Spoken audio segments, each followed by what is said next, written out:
Hi guys, and welcome back to World of Tanks and another World of Fail. And yeah, it's that time again.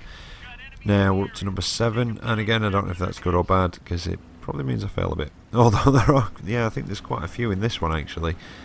Shorter ones. Been having a couple of bad days recently. Not, sometimes you get a couple of bad days in a row. I had a sort of bad day last week on it, and I've been having a fairly bad day today on it, to be honest.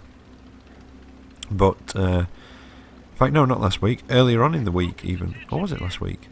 No, it will have been last week. Look, it's comic book mode. When I can figure out what day we're on. It's Monday, of course. Pearl River Tier 5 match. And yeah, Hidden Stug. And this was the day that we had comic book mode. And I know a lot of you are glad that it went away. I didn't really like it, but it didn't really bother me too much. I could just deal with it for a few days. But yeah, a lot of people didn't like it, so it looked like Wargaming admitted they made a mistake and got rid of it, and it made a lot of people happier. Now I think, well, I can see my mistake already for this one. I'm out here on my own, very much on my own. I do have good gun depression, and I did realise I was on my own at the time, and the plan was to come slightly up on this right hand side. You've got the 3 paths here. This one for tanks, it's good for tanks with good gun depression. The middle one, sort of middle gun depression, and yeah, the one on the left, anything Russian or Chinese. But yeah, it kind of didn't work out. The B1 had come a bit further up than I'd have liked. I would have liked to have got here a bit quicker and sort of blocked them as they were coming over the bridge, just peeking over in those bushes, trying to put shots in as they come over the bridge, but I wasn't quite quick enough. These guys were. They got round behind me, and that's me done by an M3 Lee of all things. Oh, how embarrassing. Anyway, next one in the IS-2, yeah, Tier 7 match and airfield, and this is when I was getting the footage for the IS-2, I think. Now, depending again on where the spread are, I'm a top tier if I side scrape properly or angle properly at a bit of a distance. I should be able to bounce. A few of the shots from the sort of lower tier mediums, I wouldn't trust the armour against a Tiger, I don't think, by any means. I mean, they've got 203 average penetration. I suppose side scraping, obviously I would, and what I meant by that was, just angling a bit out in the open. I don't think I'd trust it against a Tiger. I think that would be quite foolish. But depending on which way people go, I either go up to the airfield, and again, it depends on what tank I'm in, but this bit does need covering. And there is nobody apart from me down here. And I think, yeah, I think I just push a bit too far round with me being on my own. There's the Tiger, and yeah, I mean, I was quite close anyway, but it's gone straight through. I wasn't expecting that one to bounce by any means.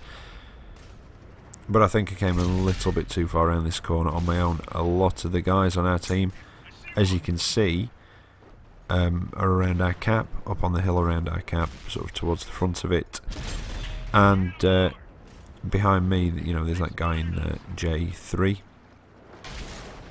And instead of trying to side scrape off here, well, if I'd have not come as far around in the first place, but I am making a bit of a hash of this side scraping lock, but I basically made a bit of a hash of it, realised, got tracked, stuck. But yeah, I shouldn't have gone as far around, and as soon as I realised I should have just pulled back, and they would have had to all come around the corner, and they would have been able to be shot at by everybody in our base. Anyway, next one, Tier 7, no, 8 match. Yeah, Tier 8 match. I mean, the Crafts Panther not been in it for a while. Thought I'd take it out the other day. And here we are on Sand River, and it's a standard battle. I do like the Crafts Panther. I know some people aren't as keen on it. They would have preferred... I don't know, actually. The gun is, the proper gun. Some people would have preferred the other turret on it, or a bit more powerful engine. But yeah, I don't mind it. I quite like it. Not taking it out for a little bit before this, I don't think. I got my mark of excellence on it now, which is quite nice. And again, I thought I'd just have a little go in it. I can't remember what I was doing. I think there might have been a specific reason, possibly something for first win, I can't quite remember. But anyway, I took it out just to have a bit of a run.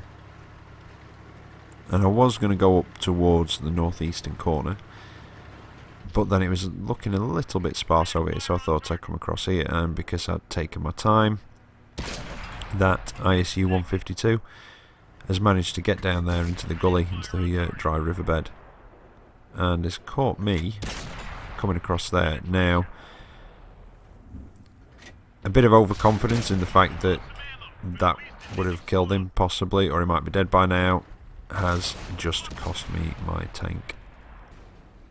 Yeah, so, bit of stupidity, bit of overconfidence. I thought it had been dead, but no. And yeah, it was my end instead, although it did get taken out just after that. Now, here we are again. Like I said in yesterday's video, I'd had a request for a bit more tier 10. So I've been taking my tier 10s out a little bit more, trying to get a bit of footage. So here I am in the Death Star, obviously tier 10 match, Heilbronn. And do you know, this was the first tier 10 I unlocked. Actually, no, tell a lie, my wife unlocked it. She played completely up the AT line, didn't play anything else while I was skipping around tanks, and got through it, but she wasn't keen on it, so we sold it again, and I bought it back a while ago now.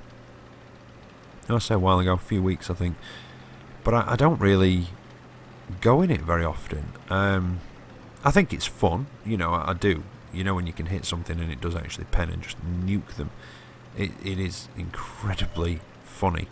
But I don't know what it is. I'm still figuring out the Death Star a little bit, what it can and can't take, and sometimes I tend to play a bit more aggressively when I'm doing that, just to push it a bit, if you see my meaning, to really see what it can and can't do, and then, you know, maybe go to try and play it a bit more properly.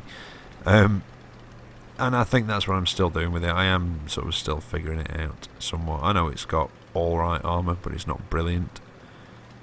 And I thought I'd bring it down to the town and try and, try and cover it down here a little bit. There's a medium down here on his own. There's another tank destroyer behind me, and I think a heavy coming in as well. But I thought I'd come and see what I can do. Now, something else I've forgotten as well. You've probably noticed my new thumbnails on my videos, so I'm looking a little bit more professional. And yeah, that's thanks to CptBeardfaceKGK. It was funny because the day before he messaged me, I was actually thinking about thumbnails, but I didn't know where to start. You know, I'd never done anything like that before with photo editing or anything. And he sent me a message saying about it and pointing me towards a video he did a couple of 3 months back, I think it was, 4 months ago, something like that. And it was a guide on how to do your custom thumbnails. So, yeah, thank you very much again, CptBeardfaceKGK. I do appreciate it, and I think I'm doing alright at them so far. So, yeah, thank you. Thank you to you. Right, now that was... Yeah, I really shouldn't have gone out that way. I should have started side scraping straight away, and I've not quite got used to the side scraping in this yet. I did manage to hit the T62A, but his tracks ate it, splashed him, and yep, I got waffle dragoned. So that's me done. I think from now on I'm going to play that a bit more reserved, sort of stay back a little bit until I get more used to it, because I've not been having much luck in the Death Star.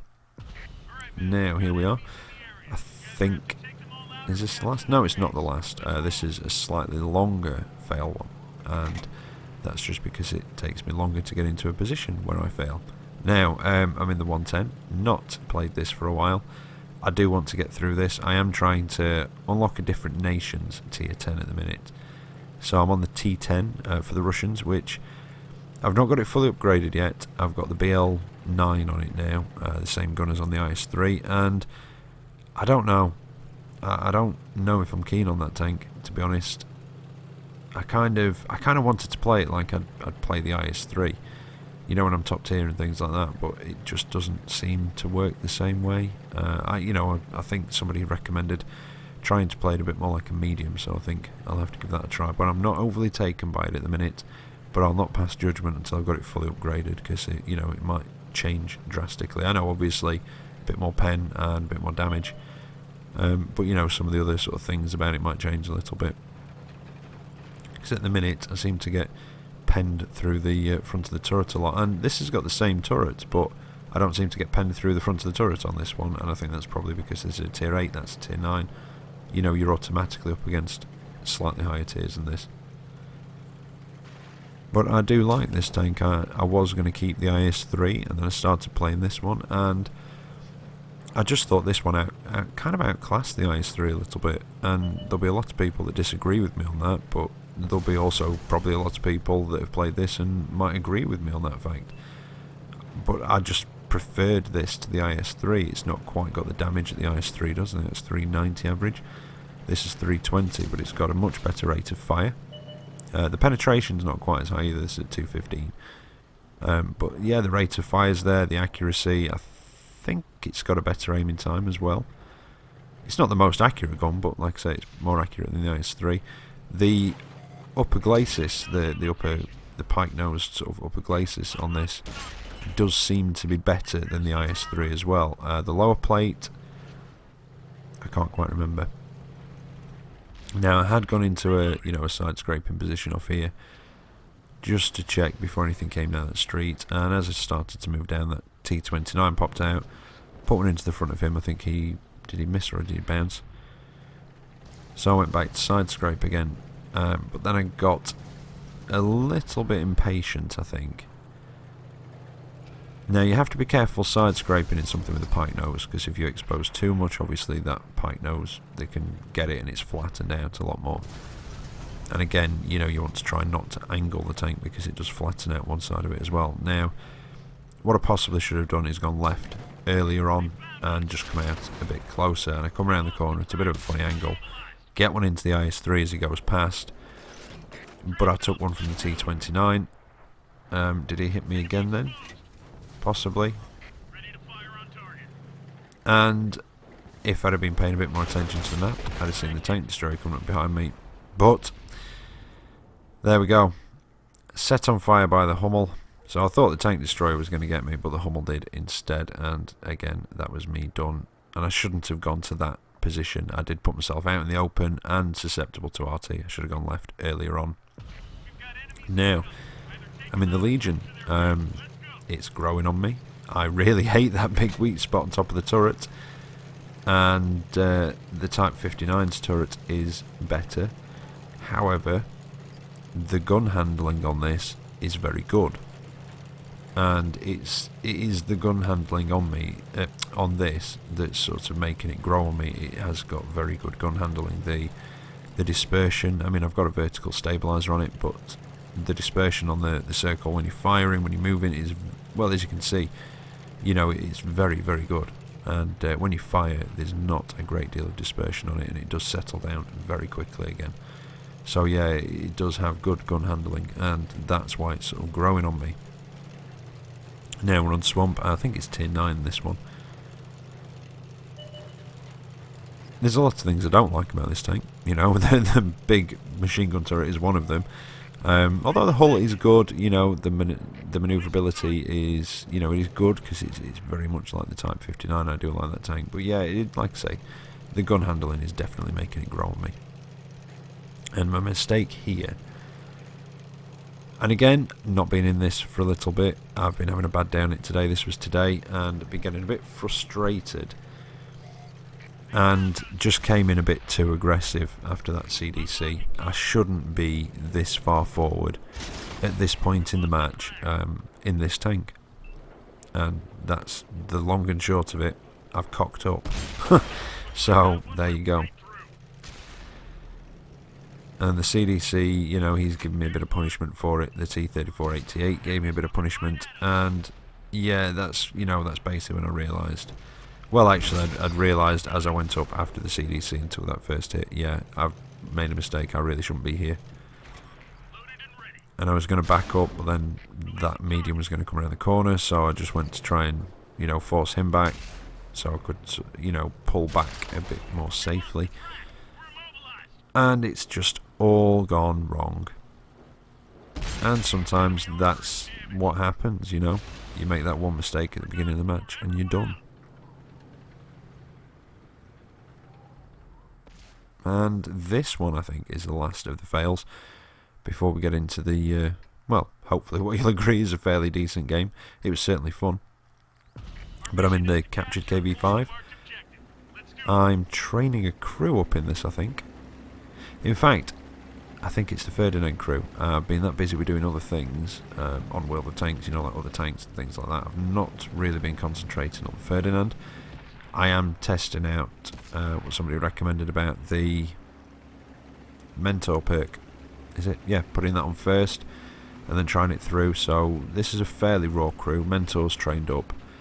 The next skill, which I think is Camouflage, is nearly done. And I'm just trying to train them through. I'm going to probably get 2 or 3 skills on them before I actually stick them back in the Ferdinand. Probably not including Mentor. I'm not sure. But anyway. It's an encounter. I think it's a tier 6 match. Yeah, it is. And I was going to try and come across this series of islands, peninsula maybe, to try and provide a bit of cover, you know, try and flank around really. And there were some other guys coming with us this way, but they kind of dropped off and went another way.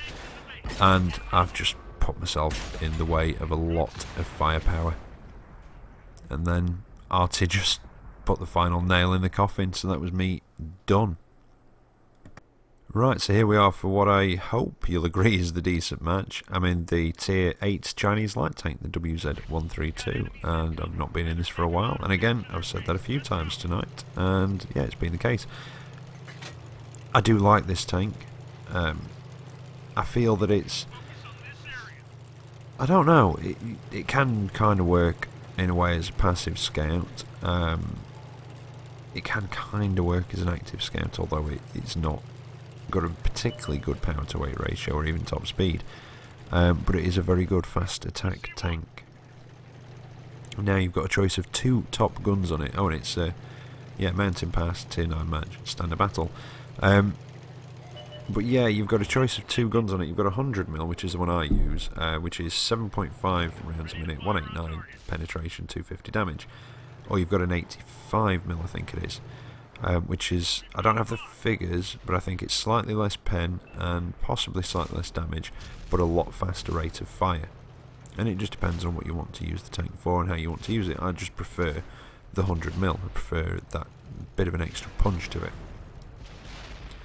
It's got very good hull traverse, 56 degrees a second. And it's, you know, it's got a bit of armour to it. The turret traverse is slower at 48, but it's still, you know, good enough. But yeah, it's got 55mm of armour on the front of the turret, 35 on the sides, and 20 on the rear. And the hull's not bad either, really, for a light tank, don't forget. I mean, it's no T-54 lightweight, but it's got 50mm on the front, 25 on the sides and 20 on the rear, so the sides and rear aren't particularly special, but the front can bounce the odd shot, and you'll see it do that in this match. Now, one of the reasons I was in this was because I'd been having a bad day and I just felt like I needed a bit of fun, and it was a bit of a risk going in a tier 8 light tank for fun, but it turned out well.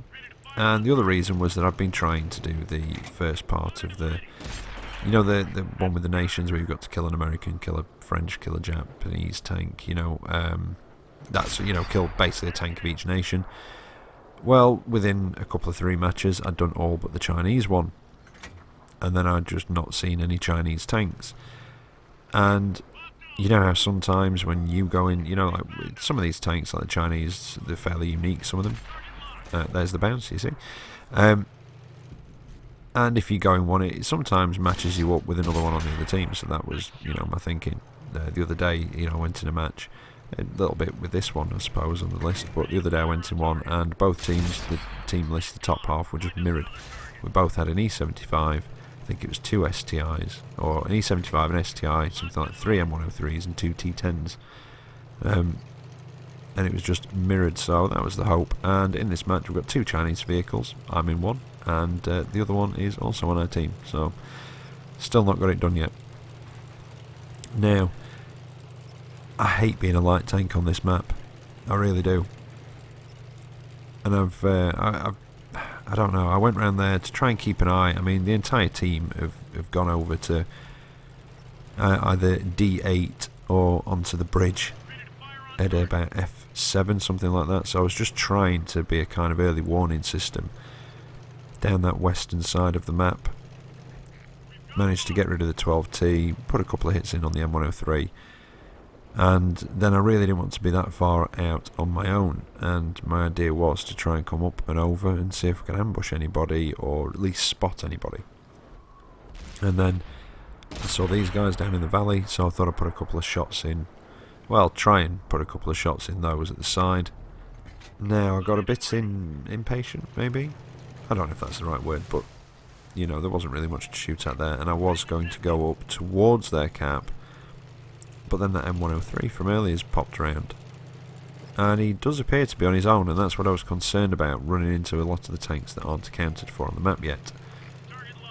So I've come back to have a go at the M103 because it looks like he's trying to outflank our guys on the bridge and possibly go for our RT, but then our RT just plants one into him, so I managed to get a bit of damage on him.